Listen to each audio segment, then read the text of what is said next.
The black cube and its connection to Saturn are not symbolic curiosities. They're fragments of a hidden system of belief that has quietly shaped cultures, religions, and structures of power for thousands of years. This is not simply mythology. It is a story of how the ancient worship of Saturn survived collapse after collapse, adapting, disguising itself, and embedding its logic deep within modern civilization. In Roman tradition, Saturn was the god of agriculture, time, discipline, and order. He brought structure to chaos, teaching humanity how to cultivate the land and live according to cycles. His reign was remembered as a golden age, a time of balance and abundance, not because there were no laws, but because order was woven into reality itself. But when that age ended, Saturn's image shifted.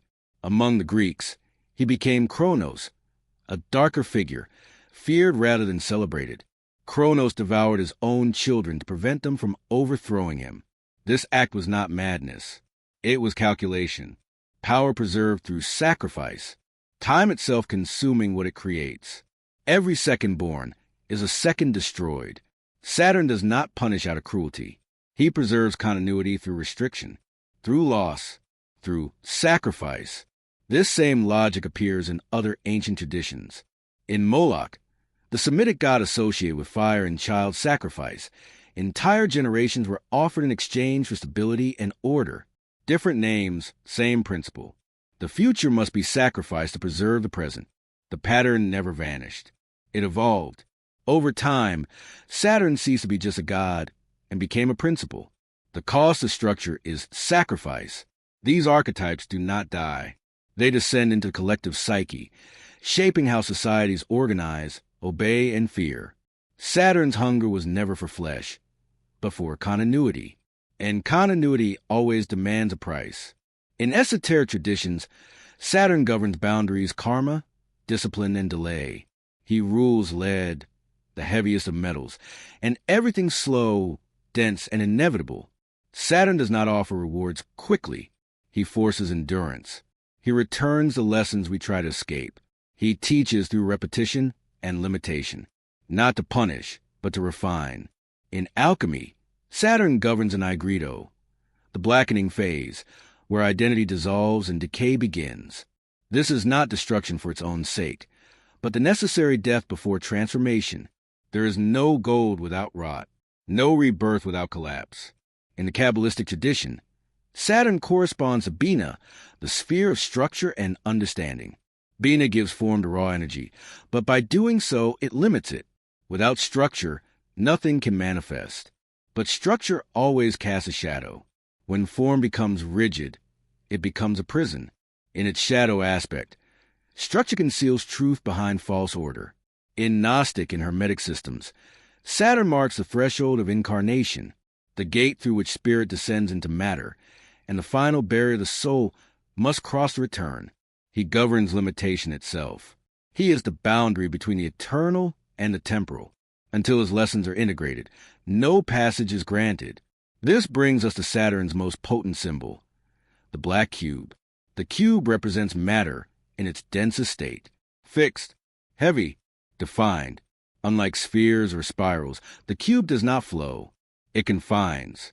In esoteric symbolism, the cube is the prison of incarnation, where spirit is bound within form and forgets its origin. This symbolism deepens when we observe Saturn itself. In 1981, the Voyager mission captured a massive hexagonal storm at Saturn's North Pole. Perfectly geometric, stable. A hexagon is a two-dimensional projection of a cube. Saturn bears his own signature. Across the world, black cubes appear in sacred sites and centers of power. The Kaaba in Mecca, a massive black cube, stands as a focal point of devotion, officially representing unity.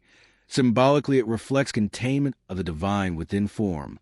In modern cities, black cube monuments rise near financial districts, corporate centers, and seats of administration. Minimalist, silent, heavy. These forms resonate subconsciously with authority, permanence, and control. The cube did not remain in temples or monuments. It migrated into systems. Data centers are black cubes filled with compressed knowledge. Corporate logos adopt cubic minimalism. Digital interfaces box reality into grids. The cube became an operating principle. Cities are built on grids, right angles, surveillance from fixed points, public spaces shaped to channel movement. This geometry conditions the mind. Structure becomes safety.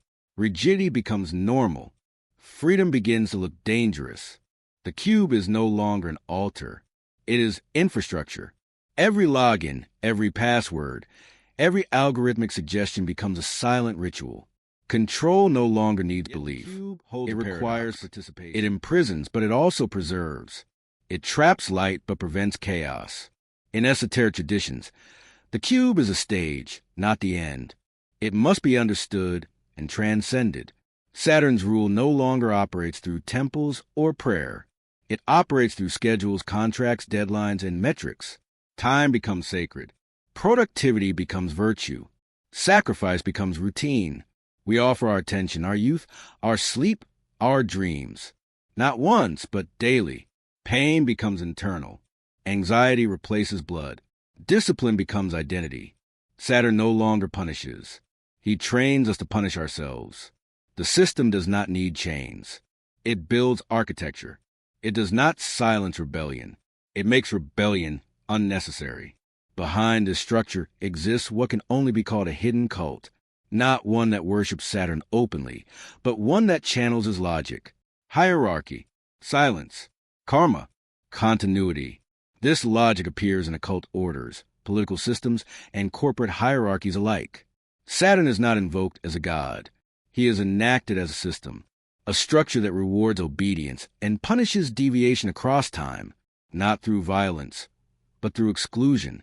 In Gnostic cosmology, the soul is trapped not by force, but by rhythm, repetition, forgetfulness. Saturn becomes a warden of reincarnation, ensuring lessons repeat until learned. Time is the cage, and the soul becomes its own guard. Yet Saturn is not a villain. He is a filter, a crucible, the force that strips illusion. He devours what is incomplete, what cannot stand on its own. Saturn teaches through delay, failure, silence. He does not comfort. He watches, and in that pressure, something either collapses or crystallizes. This is a paradox. Saturn imprisons, but also matures. He restricts, but strengthens. He does not offer freedom through escape, but through mastery. True liberation does not come from destroying structure, but from understanding it, from integrating discipline without becoming its slave, from carrying weight without being crushed. The black cube only rules those who forget they are more than form. Saturn only devours the future as long as we keep feeding him through unconscious sacrifice. Once the pattern is seen, the ritual weakens. And the moment you ask why the structure surrounds everything, you are already stepping outside it.